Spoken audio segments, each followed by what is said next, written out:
जय माता दी। आप देख रहे हैं द राइट न्यूज और मैं हूं रोहित भट्ट। जैसे कि आप जानते हैं कि इससे पहले भी हमने बहुत बार इन पैनलिस्ट को बुला के एक डिबेट की थी कुछ मुद्दों के बारे में। उसी उसी तरह आज भी एक हमारा जो सिनेरियो है, टॉपिक हमारा ये रहेगा कि जो सिनेरियो है, करंट सिनेरियो, जम्मू कश्मीर के पॉलिटिकल जो हवा कुछ बदल रही है। ऐसा ऐसा फील हो रहा है कि इलेक्शंस बहुत जल्दी होने वाले हैं, डिसाइड होने वाला इलेक्शंस के बारे में, क्योंकि कुछ ऐसी एक्टिविटीज बढ़ गई हैं हमारे जम्मू कश्मीर में, पॉलिटिकल एक्टिविटीज कह सकते हैं। उसी सिलसिले में हमारे साथ बातचीत करने के लिए हमारे बीच में आज एम के योगी जी हैं, जो कि प्रेसिडेंट हैं एमसी माइनॉरिटी सेल के और सोशल एक्टिविस्ट भी हैं। साथ साथ में राकेश हंडू जी, जो कि वर्किंग प्रेसिडेंट जेके एनयूएफ के हैं। माना जाए तो ये कश्मीरी पंडितों की अपनी पहली पॉलिटिकल पार्टी है। साथ साथ में हमारे साथ राकेश कोल जी हैं, जो कि सरपंच है विलेज ब्रा अनंतनाग से। आप सबका बहुत बहुत स्वागत है द राइट न्यूज में। Thank you Rohit ji, thank you. मैं सबसे पहले योगी जी आपसे ये जानना चाहूंगा, आप तीनों से ये बात जरूर जानना चाहूंगा कि करंटली आप देखा जाए तो महबूबा मुफ्ती जी भी दिल्ली में कश्मीरी पंडितों की याद आई और वो कश्मीरी पंडितों से मिलने जा रही है। उसके बाद एक बहुत भव्य कार्यक्रम का ऑर्गेनाइज होता है योगी जी द्वारा, और वहां पे फारूक साहब आते हैं, वो सभी कश्मीरी पंडितों से एक मुलाकात करते हैं। अ, क्या इस बात को किस तरीके से देखा जाए कि क्या अभी सभी पॉलिटिकल पार्टीज को कश्मीरी पंडितों का वोट बैंक की याद आई है कि वाकई में कुछ दर्द है इसके पीछे? सबसे पहले मैं योगी जी आपसे जानना चाहूंगा। देखो, सबसे पहले रोहित जी, आपने जो मेन एजेंडा जो आज आपने जो कहा, हमारी भी एक पहल थी कि हम अपनी लीडरशिप के सामने अपने कश्मीरी पंडितों की बात करें और आने वाले इलेक्शन में हमारी पार्टी का मेन रोल जो है वो क्या होगा, कैसे रहेगा। और खास तौर पर मैं ये चीज कहूंगा कि अब उस तरफ अगर मैं जाऊं तो एक एक भव्य एक जो सेमिनार जो था वो शेर कश्मीर भवन में, और जिसकी क़यादत डॉक्टर फारूक अब्दुल्ला साहब ने स्वयं की। और वहाँ हमने 3 रेजोल्यूशन जो है जो हमने पास किए, और वो on the floor, on the media, और मीडिया और प्रिंट मीडिया में वो सारे, मुझे लगता है कि सभी जम्मू कश्मीर और जम्मू कश्मीर के बाहर भी जो भी हमारे कश्मीरी समुदाय के जो लोग रहते हैं वो उन्होंने देख लिया होगा, पढ़ लिया होगा। और मैं अगर उस तरफ ज्यादा अब बोलने लगूंगा और सारी डिबेट अब अपने उसी एजेंडा पर रखूं, तो मुझे लगता जी है कि उसके लिए काफी टाइम होना चाहिए। बट ऐसा नहीं है रोहित जी, नेशनल कॉन्फ्रेंस का अपना एक इतिहास है, और कश्मीर पंडित के प्रति नेशनल कॉन्फ्रेंस का सॉफ्ट अच्छा टारगेट था। अच्छी बात थी कि वो डॉक्टर साहब ने भी कुछ बातें मीडिया के सामने कही, और कुछ लोगों को अच्छा लगा, कुछ लोगों को अच्छा नहीं लगता, क्योंकि सच्चाई जब सामने आ जाती है तो उन लोगों को ज्यादा खुरुक होती है जो रात को ही आपको नजर आएंगे फेसबुक पर और व्हाट्सएप पर। क्योंकि जो कश्मीर की रियलिटी और कश्मीरी 32 साल से जो कश्मीरी हमारे जो नौजवान जो बच्चे थे वो बाहर गए हैं, उनको जो कहा जाता है वो सुन के, और जिस तरीके से फेसबुक या व्हाट्सएप पर जो चीजें लिखी जाती है, डाली जाती है, मैं उनके बारे में क्या कहूं, वो क्या लिखते हैं क्या नहीं लिखते मुझे कोई फर्क नहीं पड़ता है।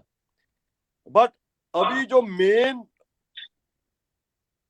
जो 90 जो इस वक्त जो मेन मेरा जो एक फोकस जो रहेगा,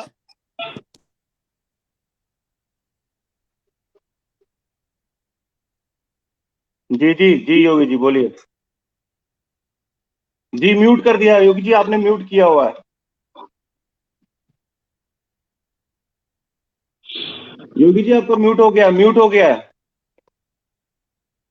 आपका म्यूट हो गया है योगी जी।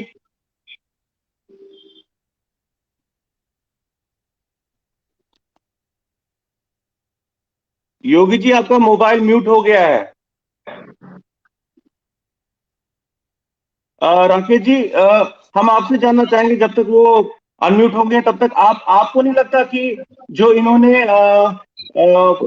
जो इनको याद आई कश्मीरी पंडितों की, वो इलेक्शन से पहले आई? आपका क्या इस पे बड़ा ख्याल है? रोहित जी, सबसे पहले आपका बहुत बहुत धन्यवाद। I would like to appreciate जिस वे से आप अपने हमारे कश्मीरी समाज के मुद्दे उठा रहे हो, जी हाईलाइट कर रहे हो सोशल मीडिया पे, तो लोगों को पता चल रहा है एक्चुअल ग्राउंड में रियलिटीज क्या है। मैं यहाँ पे एक दो सवाल है जो योगी जी से पूछना चाहूंगा। पहली बात कि योगी जी को याद होगा 32 साल पहले जब हमें वहां से निकाला गया, जब हर मस्जिद हर गली में एक ही नारा चलता था, ऐसे कैसे पाकिस्तान बटावरोस्ती बटनौसान, यहाँ क्या चलेगा। उस टाइम पे डॉक्टर साहब कहाँ गए? ये तो वहां से लंदन भाग गए हमें उग्रवादियों के हमने छोड़ के। और अभी इनका मैं जैसे रेफर कर रहे हैं योगी जी, इनका मैंने स्टेटमेंट सुना था, मैं बड़ा कीनली वॉच कर रहा हूँ। ये कह रहे हैं कि कश्मीरी मुसलमानों ने कश्मीरी पंडितों को नहीं निकाला। उसके ऊपर मैंने एक पोस्ट भी डाला कि हमको तो अपनों ने डुबाया, गैरों में कहाँ दम था, हमारी किश्ती जी डूबी वहां जहाँ पानी कम था। बिट कराटे कौन था? क्या वो पाकिस्तान से आया था? यासिन मलिक कौन था? क्या वो पाकिस्तान से आया था? मुश्ताक अकरम कौन था? क्या वो पाकिस्तान से आया था? आज इसको 32 साल के बाद में डॉक्टर फारूक को कश्मीरी पंडितों की कैसे याद आ गई? महबूबा मुफ्ती का ट्रैक रिकॉर्ड आप उठा के देख लो। जब रुबिया सईद का फर्जी अपहरण ड्रामा, जिसको कश्मीर के लोग भी बोलते हैं ड्रामा, किया गया और खुगार आतंकवादियों को छोड़ा गया, यही मुफ्ती सईद ने अनंतनाग में राइट्स कराए थे। शायद योगी जी इस चीज से एग्री करेंगे या नहीं करेंगे, लेकिन वो सच्चाई है। वो हम्म, सच्चाई एक एक बच्चे को मालूम है। लेकिन क्या है कि डॉक्टर साहब के साथ सबसे बड़ी प्रॉब्लम क्या है कि डॉक्टर साहब किसी भी प्रेस वाले से सवाल जवाब में बदतमीजियां करते हैं। जब भी उनको कोई सवाल पूछा जाता है तो आपने देखा होगा मीडिया वालों के साथ कैसे वो बरस पड़े, क्योंकि उनके पास जवाब नहीं है। वो कहते हैं ना, चोर की दाढ़ी में तिनका। तो ये सबको पता है डॉक्टर फारूक अब्दुल्ला क्या है, महबूबा क्या है। मैं रोहित जी इसी बात पे दोबारा आऊंगा। ये आज जो हम बहस कर रहे हैं, ये 2008 में 2006 से हम लोगों ने ये रियलाइज किया था कि हमारे को पॉलिटिकल पार्टी को तभी याद आती है जब इलेक्शन सामने होते हैं, चाहे वो पार्लियामेंट्री इलेक्शन हो या असेंबली इलेक्शन। जी जी जी जी अभी आज वही सिनेरियो देख रहे हो आप। 2006 में जब एम के काब साहब, जो मैं बार बार रेफर कर रहा हूँ, दूधा जी, मट्टू साहब और काफी हमारे वरिष्ठ कम्युनिटी के मेंबर रिप्रेजेंटेटिव थे, उन्होंने एक कलकत्ता में कनक्लेव किया था। इसी पे मंथन हुआ था कि इन पॉलिटिकल पार्टीज को कश्मीरी पंडितों की याद तभी आती है जब इलेक्शन सामने होता है, ना उससे जी जी पहले याद आती है ना उसके बाद याद आती है। जी तभी हमने ये Jammu Kashmir national United front बनाई थी। और 2008 में हमने ये डिसाइड किया कि हमें मालूम था कि हमारे को वहां पे जिन लोगों ने निकाला वो हमें वोट नहीं डालेंगे, बट एक ये आवाज थी, ये एक क्लेम था जो हम पिछले 32 साल से बोल रहे हैं, रिटर्न एंड रिहेबिलिटेशन। ये क्लेम था कि हमें आप लोगों ने निकाला, लेकिन जो हमारा राइट है, बर्थ राइट है, हमारी जो मर्ज कशीर है, हम उसको कभी जिंदा, जब तक जिंदा है तब तक हमारा वो राइट हम नहीं छोड़ेंगे।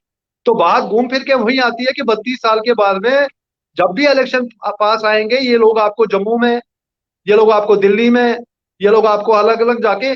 और तीसरी बात जो बड़ी बड़ी इंपॉर्टेंट बात मैं आपको बताता हूँ, आज कश्मीरी पंडितों को इस वीडियो के माध्यम से मैं एक निवेदन करना चाहता हूँ कि हमें हरियाणा के इलेक्शन से सीखना चाहिए कि कैसे वहां पे 10 सीटें जीत के कैसे डिप्टी चीफ मिनिस्टर बना। दिल्ली में केजरीवाल ने कैसे कांग्रेस को, बीजेपी को पछाड़ दिया। कश्मीरी पंडित अपने वोट बैंक को नहीं समझ पा रहा है। सबसे बड़ी प्रॉब्लम यह है कि आज जो पॉलिटिकल सिनेरियो जम्मू कश्मीर में मैं यहाँ बैठ के जो देख रहा हूँ, आज नेशनल कॉन्फ्रेंस के बंदे टूटी जा रहे हैं। आप देवेंद्र राणा को ले लीजिए, आप सलाठिया जी को ले लीजिए। आज बीजेपी स्ट्रांग होती जा रही है, लेकिन बीजे को भी समझना चाहिए कि लास्ट जब मोदी जी भी आए थे, कश्मीर में रैली करी थी, ये रियलिटी में दिल पे हाथ रख के हमारे राकेश कोल साहब है यहाँ पे श्रीनगर में काम कर रहे हैं। मैं राकेश जी से भी ये ओपनली चैलेंज करके बोलता हूँ, कितना नाच गाना गाना कर ले ये लोग वहां पे, कितना ये कंपेनिंग कर ले वहां पे। क्या आपको लगता है कि बीजेपी कश्मीर से एक भी सीट निकल पाएगी? लेकिन कश्मीरी पंडितों को अपनी पावर, अपनी ताकत, हम पढ़े लिखे लोग हैं, हम अपने मेहनत से, अपनी काबिलियत से, अपनी क्वालिफिकेशन से 32 साल पे अपने पैरों पे खड़े हुए हैं। ना हमारे को किसी बीजेपी ने एहसान किया आज तक, ना हमारे को एनसी ने किया, ना पीडीपी ने किया, ना कांग्रेस ने किया।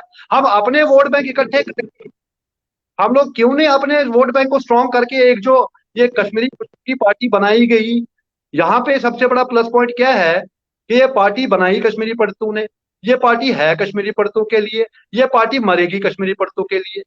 कल को अगर हमारी मुझे जो आज रोहित जी 2 राकेश जी, मिनट राकेश जी, मैं कौन साहब से एक बार पूछना चाहूंगा, कौन साहब मैं आप पे आता हूँ। मुझे आप ये बताइए कि आप एज एन इंडिपेंडेंट लड़े हैं, तो जी एज एन इंडिपेंडेंट लड़ने के लिए क्या आपके अपोजिट कोई खड़ा नहीं था कि आप चुने गए, या आपने लड़ा और आपके आपके फेवर में वोट पड़े तब जाके आप जीते हैं? पहले मुझे इस बात का जवाब दीजिए राकेश जी। रोहित जी, आपका धन्यवाद। आपने आज मौका दिया है, आप अपने प्लेटफॉर्म पर, और मैं रोहित साहब की तरफ से शुक्रगुजार हूं कि ये मेरी बात सुनी। तो योगी साहब की अगर सुन रहे हैं तो वो भी सुनिएगा मेरी बात। मैंने इंडिपेंडेंट लड़ा है और मैंने इलेक्शन कंटेस्ट किया है। मेरे सामने एक फीमेल वहां है। जी बिल्कुल, मैंने इलेक्शन लड़ा है, मैंने बाकायदा जीता है इलेक्शन। जी तो मैं बिल्कुल इनकी बात से सहमत हूँ जो आप बोल रहे हैं कि जो पुराना जो 90 का जो दशक था वो कैसा था, किस तरह हुआ, ये कोई कहने वाली आज बात नहीं है। ये पूरी खुली किताब है। आप मेरे बहुत सारे अगर आप इंटरव्यू सुने होंगे या सुनते रहेंगे, मैं हर वक्त यही बोलता है, हमने किसी पार्टी ने कुछ नहीं दिया। अगर आज हम स्टैंड है, हम अपने टांग को अपने अपने बलबूते पे स्टैंड है। इसके साथ साथ ये हुजूर साहब बोल रहे कि हमने एक पार्टी में बहुत खुश हूँ, मगर इनको भी नजर नहीं पड़ी कि ये भी एक बहुत दायरे में ही रहे। इन्होंने भी दाएं बाएं नहीं देखे कि कोई और भी आ सकता, हमारे साथ जुड़ सकता है। इस वक्त मैं आप सुने, मैं ग्राउंड पर काम करता हूँ वहां भी और यहाँ भी। मैंने कभी किसी के बलबूते पे नहीं चलता हूँ, मैं जाता हूँ वहां पर अपने बलबूते पे जाता हूँ, अपने हिसाब से आता हूँ, अपने हिसाब से आता हूँ। राकेश जी योगी मैं बीच में से इंटरप्ट मैं कर रहा एक हूँ बात राकेश करना जी। चाहता हूँ योगी जी से कि देखिए, अगर तो मैं मानता हूँ, देखिए हर किसी की अपनी अपनी पर्सनल रिलेशन है, उसमें हम किसी को ये नहीं कह सकते हैं। किसी को, मुझे भी एनसी के साथ, पीडीपी के साथ, बीजेपी के साथ, हर किसी के साथ है, हर किसी को है। मगर जब हित आता है अपनी कम्युनिटी का, उस वक्त ये चीजें भूलनी होती है। उस वक्त कम्युनिटी का हित रखना होता है। काश इस वक्त अगर बीजेपी का भी कोई नुमाइंदा यहाँ होता या पीडीपी का कोई नुमाइंदा जी होता, मैं जरा उनसे आराम से मतलब बात करता कि वजह क्या हुआ है। क्या योगी जी, मैं उनसे बात करना चाहता हूँ, क्या ये अपने पार्टी प्रेसिडेंट को बोल सकते हैं कि हमें, जब जरा इस्लात यहाँ हुआ है, जब जरा इस्लात हुआ है ना, वो क्या अगर ये 53 की पोजीशन चाहते हैं, क्या ये जरा इस्लात वापस ले सकते हैं? जो बहुत बड़ा, जो हमारा मेन जो झटका लगा है, जो हमारी कम्युनिटी को जो एक झटका जो लगा है, वो उस वक्त लगा था जब 70 के, उस वक्त जब दोबारा इसको बनाया, जब उसने जरा हमारी जमीन के दो दो हिस्से कर दिए। वो तो नहीं होगा। उसके बाद 87 में जो इनका अकॉर्ड हुआ कांग्रेस के साथ, वो कोई भूली की बात नहीं, उसी की तो देन है आज हम यहाँ है।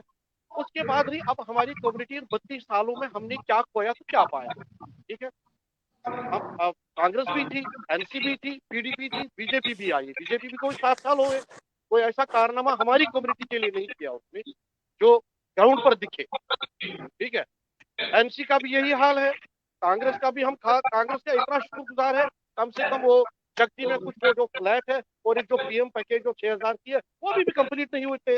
2008 से स्टार्ट हुई, आज 2022 आ रहा है, राकेश अभी जी तक उस वो भी पीएम कंप्लीट पैकेज नहीं को, हुआ। राकेश जी बीच में इंटरवीन कर रहा हूँ, उस पीएम पैकेज को आज भी मनमोहन सिंह का पीएम पैकेज बोला जा रहा है। नहीं नहीं, मैं वही उसी बात पर नहीं, फिर भी हम योगी जी, आप सुन बड़ा पा रहे हैं? बड़ा योगी जी, एक मिनट राकेश जी, बड़ा मैं आपको रोकना शुक्रगुजार है हम चाहूंगा। उसके।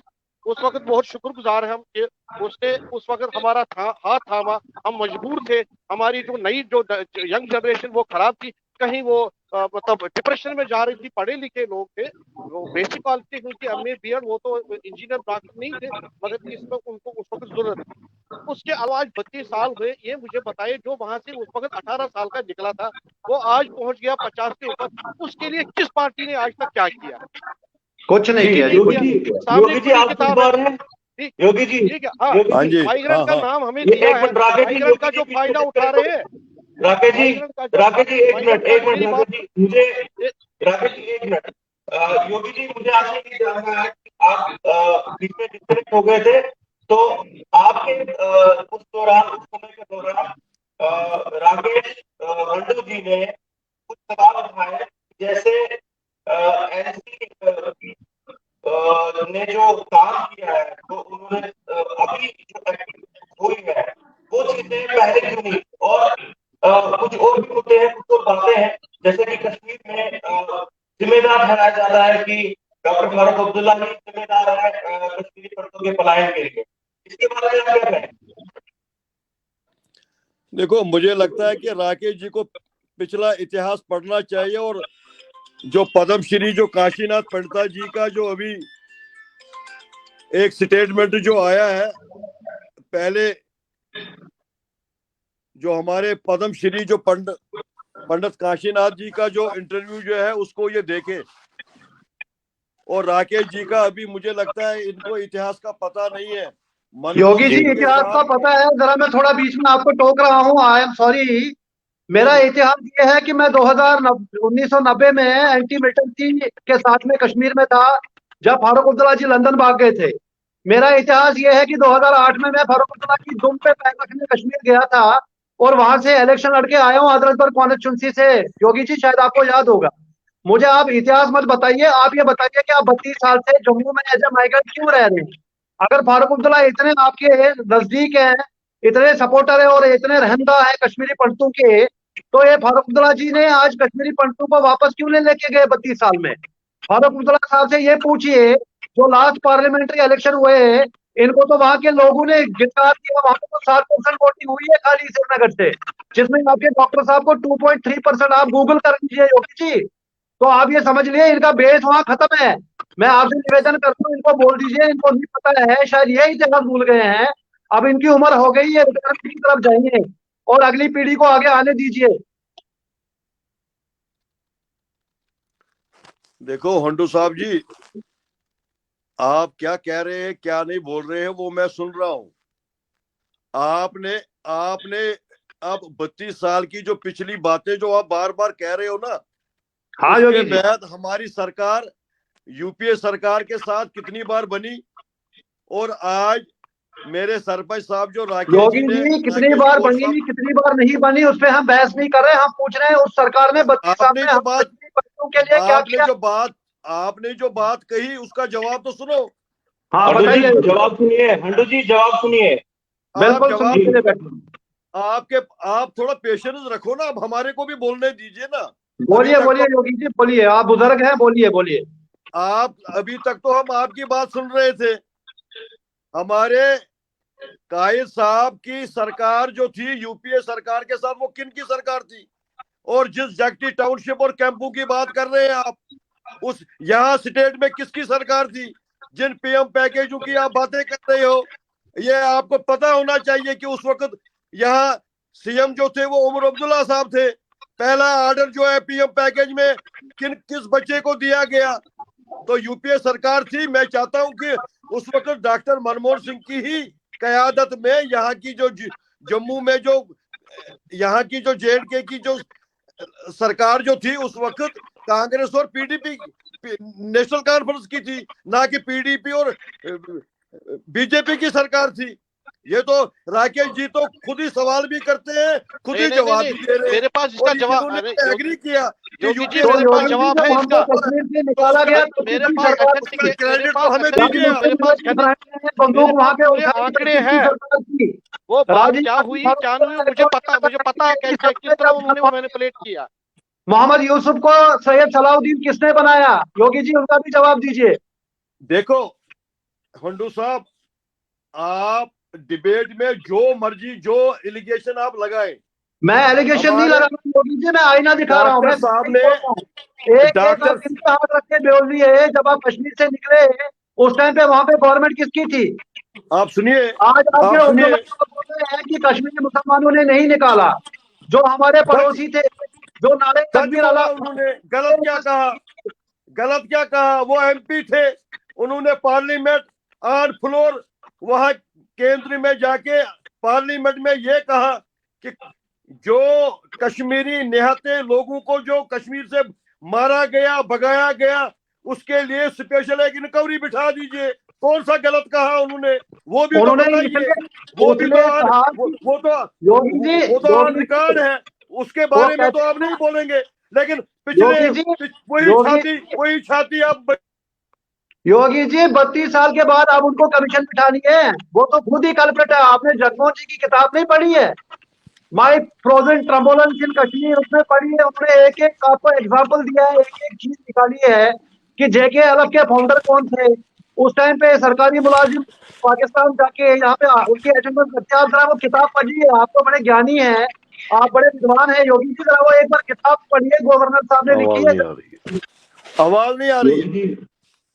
योगी जी अनम्यूट कीजिए। हाँ ठीक है। मैं हेलो, राकेश जी आपसे ये जानना चाहूंगा, आप सुन पा रहे हैं मेरे को? जी आपकी आवाज आ रही है योगी जी, आपकी आवाज आ रही है। ये ऑडियो में कुछ प्रॉब्लम आ रही है वहां से। हाँ आपकी आवाज आ रही है, हेलो, आपकी आवाज आ रही है योगी जी, योगी जी आवाज आ रही है? ऑडियो रोहित जी, ऑडियो में ना आपका ऑडियो वो और भी कुछ और दोबारा बोले तो खराब हो। मैं जब तक इनका फिक्स होता है वॉइस, तो मैं आपसे जानना चाहूंगा राकेश जी, आपकी पार्टी जो अभी आप वर्किंग प्रेसिडेंट है JK के, तो ऑन ग्राउंड अभी भी आप नहीं दिख रहे हैं। आप हमेशा बोलते हैं, लास्ट डिबेट में भी आपने बोला था कि हम ऑन ग्राउंड काम कर रहे हैं, लेकिन ऑन ग्राउंड आप कहाँ है? किस कश्मीरी पंडित फैमिली के पास आप पहुंचे हैं अभी तक? आप जरा इसका ब्यौरा दें थोड़ा सा। रोहित जी आपने बिल्कुल सही सवाल पूछा है, आप मेरे से पूछे हैं अब, क्योंकि यहाँ पे जी जी जी, कंफ्यूजन दो राकेश जी है। हड्डू जी आपसे पूछ रहा हूँ।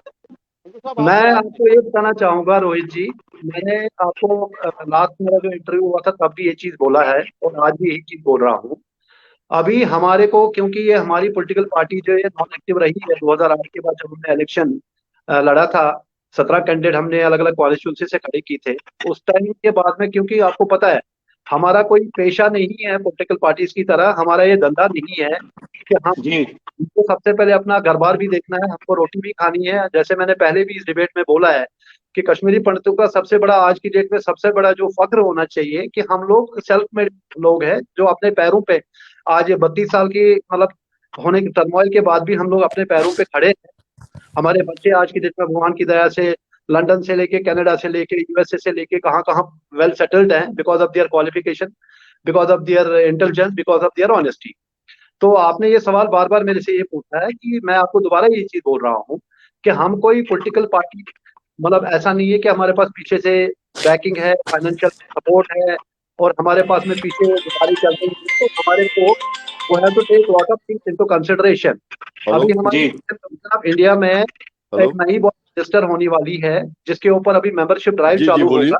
इसके ऊपर ऑलरेडी मैंने इलेक्शन कमीशन ऑफ इंडिया को, मट्टू साहब ने भी हाँ कम्युनिकेशन जी लेटर बोलिए। भेजा है और हमारे को वहां से बस वेट कर रहे हैं कि एक बार वहां से एक जवाब जी आएगा, तो प्रॉपर वे से पॉलिटिकल पार्टी को इसको रिशेप करना है। क्योंकि ये 2008 से एक्टिव नहीं थी, आज 13 साल हो गए रोहित जी। मैं दोबारा रिपीट जी कर रहा हूँ कि हमारी ये कोई जी दुकान नहीं, ये एक कश्मीरी पंडितों की पॉलिटिकल पार्टी है। जितना जी मेरा फर्ज है आगे बढ़ना, उतना मैं समाज के लोगों से इस आपके वीडियो के माध्यम से रिक्वेस्ट करता हूँ, आप आ जाइए। बिल्कुल ये बिल्कुल, वाई नॉट, क्यों नहीं।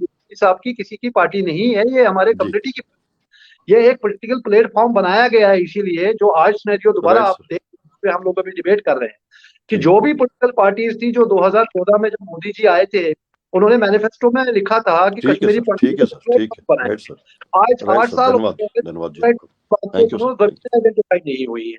अभी आपने देखा होगा, एक महीने पहले जो जिसका श्रेय अभी योगी जी लेना चाहते हैं, हमारे केपी एम्प्लॉयज जो वहां पे बेचारे हैं, उनके साथ में क्या हुआ, वो कैसे भाग भाग के आए, उनके साथ में आज भी उनके पास में जगह नहीं है वहां रहने के लिए। राकेश जी श्रीनगर में हैं, राकेश जी वहाँ कैंपों में जाते हैं, राकेश जी मेरे से ज्यादा बेटर बता सकते हैं वो किस कंडीशन में वहां रह रहे हैं, किस अनसर्टेनिटी की वजह से बेचारे वहां पे मजबूरी में गए हैं और रह रहे हैं।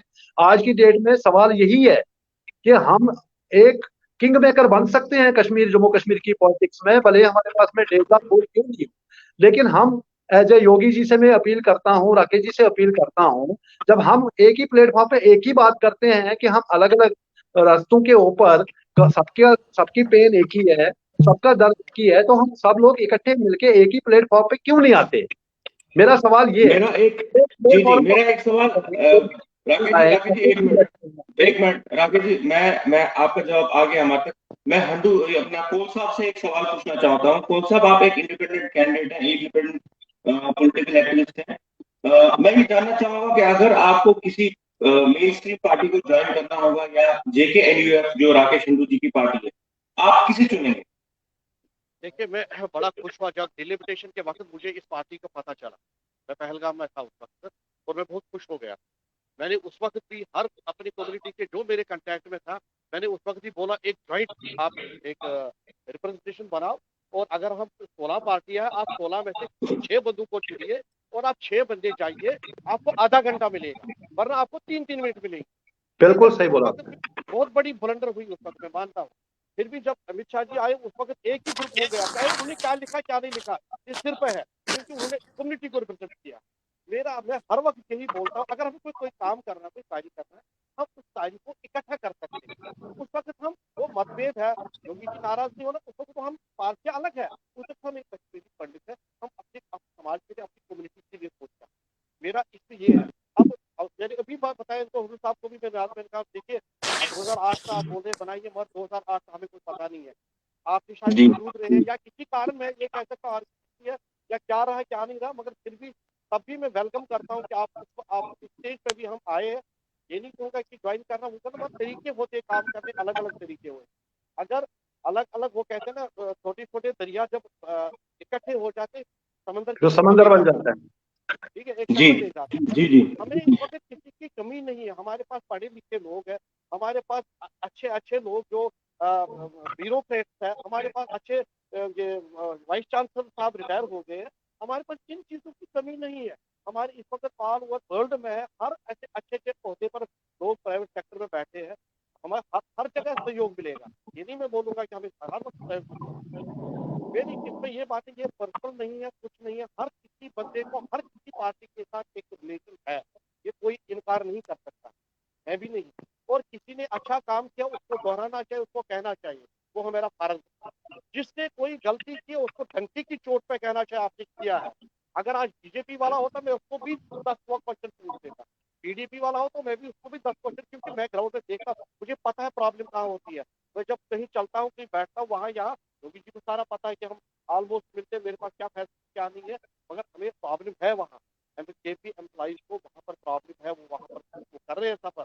मैं आज पूछता बिल्कुल बिल्कुल बिल्कुल। बीजेपी वाले को पूछता, आपने क्वार्टर क्यों बंद कर दिए अगर ये एम्प्लॉय के लिए, आप क्यों, आप मेरी तरह बैठो आगे पीछे, जहाँ जब गवर्नमेंट को होगा देना दे देगा, आप उनको क्यों सफर करवाए, उनके पास छोटे छोटे बच्चे हैं, उनको क्यों सफर कर रहे हैं। उसके बाद आज तक किसी पार्टी ने कोई ऐसा लाहेअमल नहीं अपनी कम्युनिटी के लिए लाया है, जो मैंने पहले ही बोला, जो एक हमारा एक बहुत बड़ा एक जनरेशन है जो इस गैप में आया था, उसके लिए किसी ने आज तक किसी ने नहीं बोला, किसी ने कोई कदम नहीं उठाया, किसी ने उनके लिए ये नहीं बोला। आज वही है, वो 13,000 रुपए के उसी पे चल रहे हैं, इसके अलावा तो कुछ है ही नहीं। इन चीजों को हमें ध्यान में रखना चाहिए। हम देखिए फारूक साहब ने भी ऐसे वो नहीं बोला, क्योंकि मैं उनसे पर्सनली बहुत बार मिला हूँ, बहुत बार मैं उनसे फंक्शन कराए हैं, वो बात नहीं है। मगर जब उनको उस वक्त जरूरत पड़ती है, जब उनको लगता है कि जमीन कहीं आगे पीछे जा रही है, मैं सीधी बात बोलता हूँ। बिल्कुल यही सही हाल बोल है रहे हो आप राकेश जी, महबूबा बिल्कुल जी का सही भी बोल हाल रहे हो है, आप। महबूबा जी का राकेश भी जी जी मैं यही आपकी हाल है। राकेश जी मैं आपकी बात को जरा एंडोर्स करना चाहता हूँ। जो मैं बार बार रिपीट कर रहा हूँ कि हमको अपनी जो एक वोट बैंक है, हम बोलते हैं कि हमारे पास वोट बैंक नहीं है, हमारे पास यूसेस वैल्यू नहीं है। जिस दिन हम एज ए समाज ये रियलाइज कर लेंगे कि एक कश्मीरी पंडित के पास वोट है, चाहे 70,000 है चाहे 80,000, we can change the difference, we can make we can be king makers in J and K politics. जिस दिन मैं हमने इतना ये बताऊंगा रियलाइज आपको, किया। एक लद्दाख एक यूनियन टेरिटरी है, 1 लाख से ऊपर ही आबादी है, उनका एमपी भी है, उनके एमएलए भी है, हम तो उससे कहीं गुना ज्यादा है। बिल्कुल सही लेकिन बोल मैं रहे हो आप। यहाँ पे एक चीज ऐड करना चाहूंगा, मैं ये एक चीज ऐड करना चाहूंगा। योगी जी आपके लिए सवाल है, आपने जो अभी शक्ति प्रदर्शन की, योगी जी आपकी आवाज फिर म्यूट हो गया आपका सर, योगी जी आपका म्यूट हो गया, mute, Yogi ji mute mute mute. Rakesh ji एक चीज और यहाँ पे ऐड करना चाहूंगा मैं, कि आज अगर हमारा ये कंसोलिडेटेड वोट हो जाए, हम लोग जम्मू कश्मीर की, आज मैं दोबारा एक उदाहरण क्यों देता हूँ कि इलेक्शन के टाइम पे क्यों इनको कश्मीरी पंडितों की याद आती है, कि इसका इंपॉर्टेंस समझना चाहिए कि कश्मीरी पंडित की वोट की वैल्यू क्या है आज की डेट में कश्मीर में। म्यूट। क्योंकि इनकी वहां जमीनें खिसक चुकी हैं, वहां का लोग जो हम लोग यहाँ पे ओपनली आप और मैं डिबेट कर रहे हैं, खैर आप भी ग्राउंड पे रहते हो, मैं भी डिबेट करता रहता हूँ, जितना ओपनली आप और मैं इस मीडिया में बोल रहे हैं उतना वो लोग नहीं आ सकते हैं सामने। उनके सर के ऊपर बंदूक है, उनके पीछे पीठ के पीछे बंदूक है। सच्चाई ये है कि जब इलेक्शन में मैंने अभी योगी जी को भी बोला कि फारूक अब्दुल्ला 2.3% जहाँ की 7% की खाली पोलिंग सिटी में हुई है, जहाँ से फारूक अब्दुल्ला जी उठे थे, और वहां पे 2.3% में, ये तो एक Guinness book of world record पे मने लिखना चाहिए कि हमारे आवाज ही नहीं हिंदुस्तान आ में रही है। पार्लियामेंट है योगी जो जी आपकी आवाज आ रही है? मेंबर ऑफ पार्लियामेंट बना है। जी जी जी जी। योगी जी शायद हमें सुन नहीं पा रहे हैं, इनसे एक सवाल था। बट मैं आप लोगों से पूछता हूँ कि जो अभी शक्ति प्रदर्शन का एक सैंपल दिखाया योगी जी ने, जो एक शक्ति प्रदर्शन हुआ, जिसमें मैं बात करूंगा, दिल्ली में भी हमारे कम्युनिटी से बहुत सारे लोग गए थे मिलने महबूबा मुफ्ती जी से, लेकिन जो नंबर था वो बहुत कम था, वो बहुत कम नंबर था। योगी जी फिर से हमारे साथ जुड़ चुके हैं। योगी जी, रोहित जी, मेरा ये एक इम्पोर्टेंट जो बात है वो बोलना चाहता हूँ कि अभी जो एक शक्ति प्रदर्शन हुआ जिसमें आपने इतने कश्मीरी पंडितों को एक साथ लाया और एक प्रोग्राम किया, उसी तरह दिल्ली में भी पीडीपी का शक्ति प्रदर्शन कह सकते हैं, लेकिन वहां पे हाल ही में मैंने देखा कि 8-10 लोग थे जो उनसे मिलने गए थे, लेकिन आपका जो शक्ति प्रदर्शन रहा जिसमें बहुत सारे लोग, हजारों की तादाद में मैं कह सकता हूँ, कश्मीरी पंडित फारूक साहब से मिलने गए वहां पे, तो आप दोनों को, राकेश जी, आप दोनों को क्या लगता है कि योगी जी कश्मीरी पंडितों को एनसी की तरफ ले जा रहे हैं? क्या सारे वोट, जितने भी वोट हैं, वो धीरे धीरे एनसी की तरफ मुड़ रहे हैं? पहले मैं योगी जी से इसके बारे में जानना चाहूंगा। योगी जी। देखो रोहित जी, सबसे पहले इस डिबेट में एक तो आपका नेटवर्क में जो है ना बहुत ज्यादा प्रॉब्लम है, और मुझे काफी योगी जी आप बार बार जैसे म्यूट कर राकेश जी रहे ने हैं। या खंडू साहब ने जी जो जी चीजें बताई, मुझे मैंने सुनी नहीं, कुछ सुनी कुछ नहीं सुनी। और जब भी मैं आपके लाइव में, रोहित जब जी, भी मैं, योगी जी को रिकॉर्डिंग भेज दीजिएगा फिर अलग से। नहीं अलग योगी जी, अलग नेटवर्क में आपका आज प्रॉब्लम है। एनीवेज, आप इस बात का ये जवाब एमपी दीजिए का कि आपको नेटवर्क लगता ऑलरेडी है डाउन हो चुका कि है रोहित शक्ति प्रदर्शन जी। में आप आगे हैं सबसे? आप आगे हैं? देखिए फिर म्यूट कर दिया, इन्होंने फिर म्यूट कर दिया। Mute mute. रोहित ये जी वापस एनसी से का बता नेटवर्क देगा। और पीडीपी का नेटवर्क में ऐसे ही आपको मिलेगा रोहित जी। यहाँ जेएंडके में राकेश जी भी ग्राउंड पे काम कर रहे हैं, नेटवर्क खत्म हो फिर चुका है म्यूट वहाँ, है जी। इसलिए फिर आवाज योगी नहीं आ जी, रही। याद आ रही है। आपका बार बार म्यूट हो जाता है।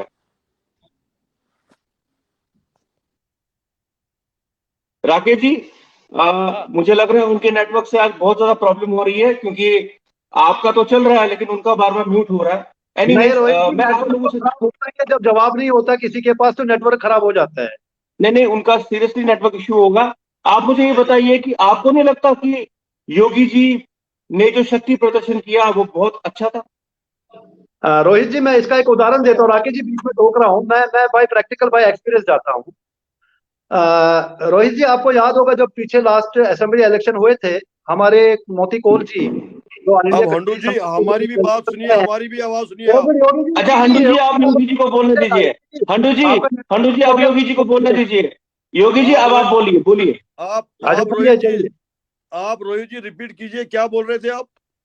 मैंने, योगी जी, ये बोला कि जो अभी आपने शक्ति प्रदर्शन किया जहां पे इतने सारे कश्मीरी पंडित फारूक साहब से मिलने गए थे, हालांकि दिल्ली में महबूबा जी से भी मिलने गए थे लेकिन वहां बहुत कम नंबर में थे, तो क्या हमें ये जानना चाहिए, हमें ये लगना चाहिए कि सभी कश्मीरी पंडितों का वोट बैंक जो है वो एनसी की तरफ मुड़ चुका है?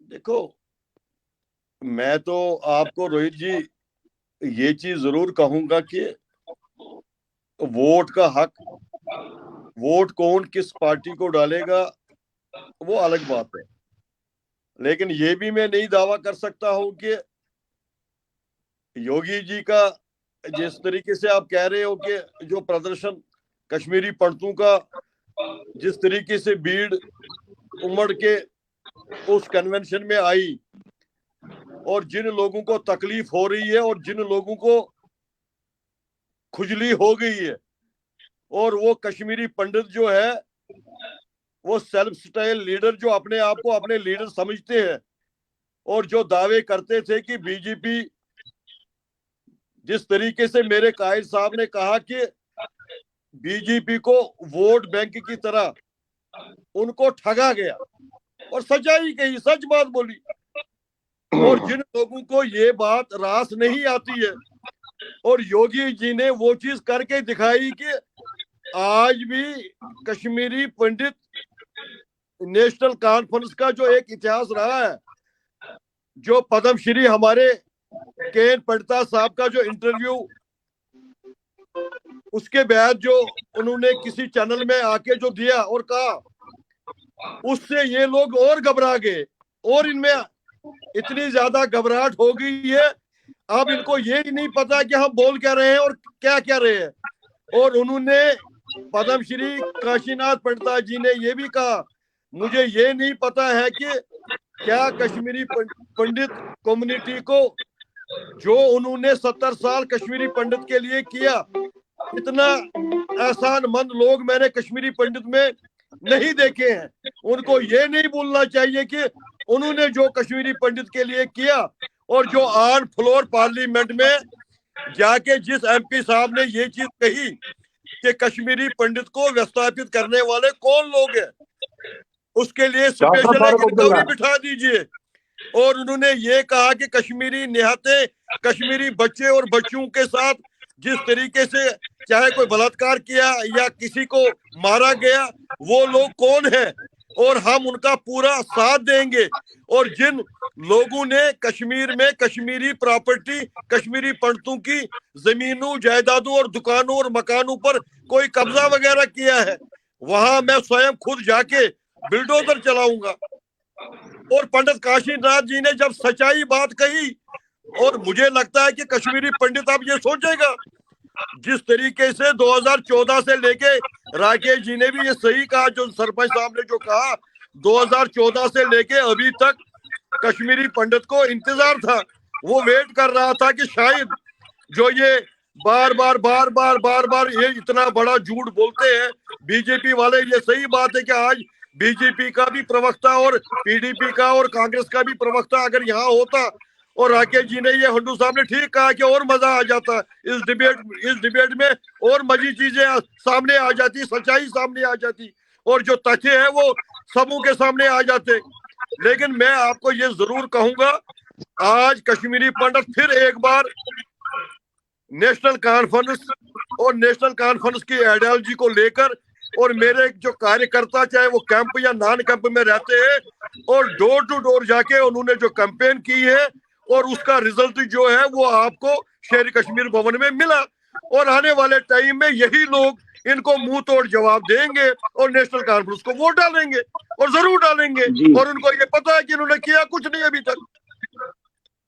और बाकी रही बात जो हंडू साहब कह रहे हैं, ये राकेश जी कह रहे हैं कि हमने कम से कम कश्मीरी पंडित डिलिमिटेशन जो 20 तारीख को जो अभी मीटिंग होने वाली है, मुझे लगता है कि कॉमन काज के लिए हमें इकट्ठा होना चाहिए।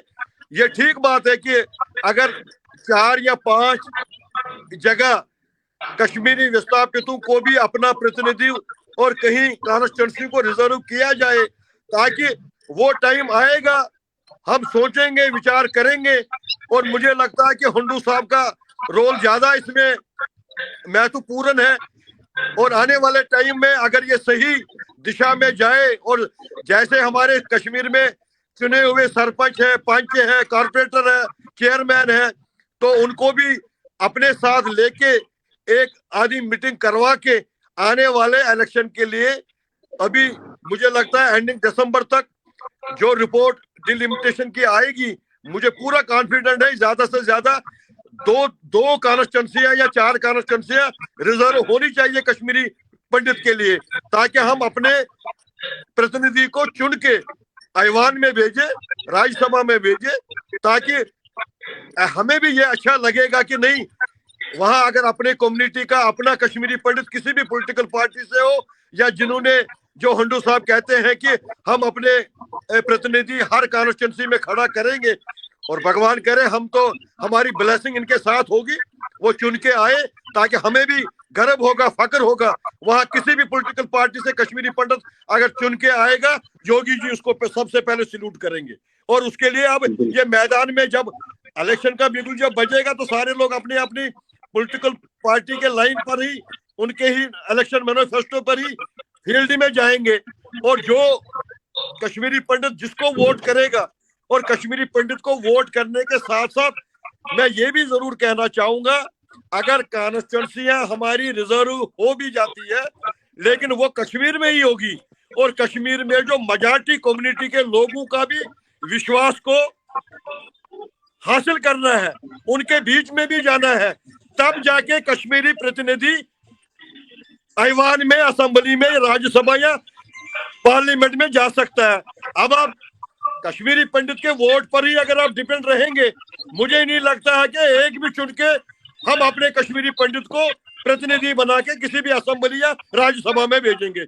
इसलिए सबसे ज्यादा काम कश्मीर में जाके तमाम कॉन्स्टिट्यूंसियां जो हमारी 90 कॉन्स्टिट्यूंसियां हैं, 90 कॉन्स्टिट्यूंसियों में जाके कश्मीर में मेन जो कश्मीरी पंडित का वोट है, असेंबली के कॉन्स्टिट्यूंसी हमारी कश्मीर में ही है, वहां की कम्युनिटी को भी कॉन्फिडेंट में लेकर इस बार वो कहे अपने इलेक्शन मैनिफेस्टो में उनका भी साथ लेके, ताकि हम जल्दी अपने आने वाले इलेक्शन में तैयारी करें और ताकि लेट ना हो। और मैं जिस पार्टी से बिलोंग करता हूं, मैं उसके लिए आज भी काम करूंगा, कल भी काम करूंगा। अगर हमें मौका मिला, अगर हमें मैंडेट मिला, तो मैं अपने कश्मीरी पंडित कम्युनिटी और सरदार भाइयों में भी और मेजॉरिटी कम्युनिटी में ही जाके अपने वोट का हक मांगने के लिए मैं भी उनको हाथ जोड़ के प्रार्थना करूंगा कि इस बार मुझे ही चुन के आप असेंबली में भेज दीजिए। योगी जी, मैं आपको थोड़ा सा करेक्ट करना चाहूंगा यहाँ पे।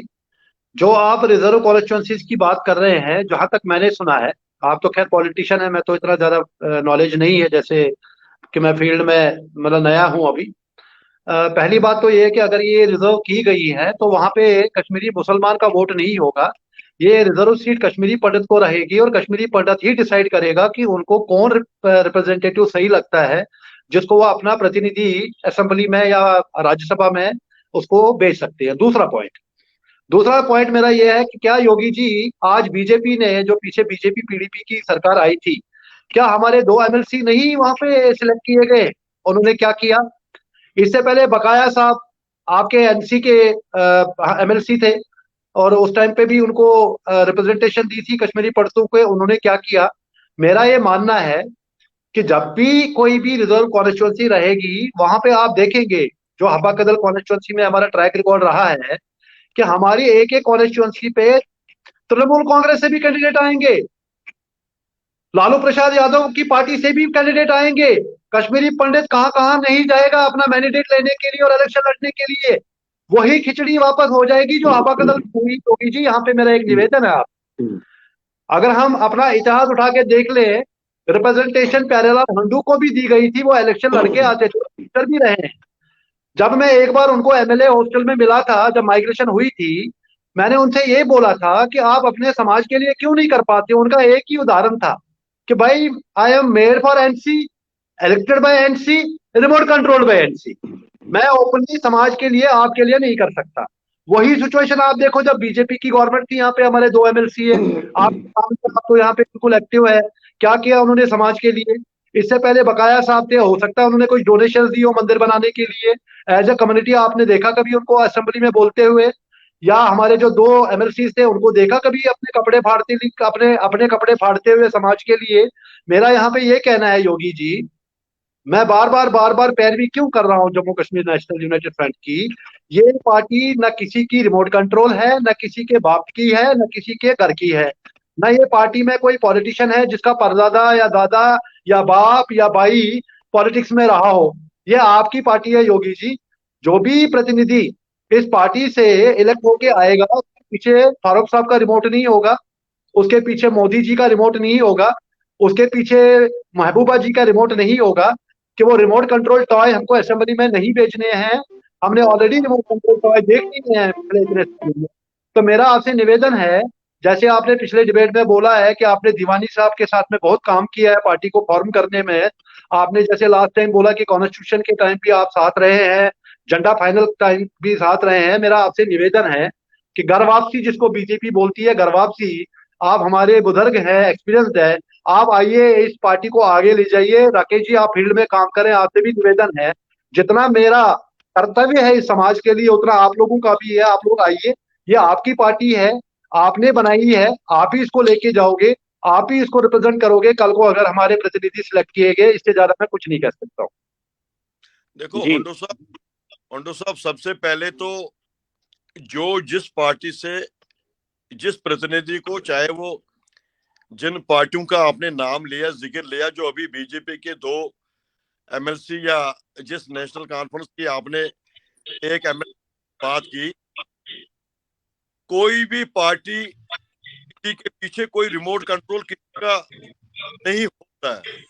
जैसे आपने स्वर्गीय प्यारेलाल हुंडू जी की बात की, और प्यारेलाल हुंडू जी का एक अपना एक इतिहास है, और प्यारेलाल हुंडू जी ने जो कश्मीरी कम्युनिटी और कश्मीरी पंडितों के लिए जितना ज्यादा काम किया, अगर मैं गिनवाने बैठूं तो मुझे लगता है कि इसके लिए खुली डिबेट होनी चाहिए।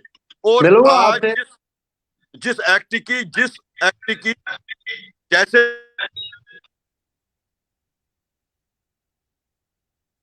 फिर से योगी जी का वॉइस चला गया।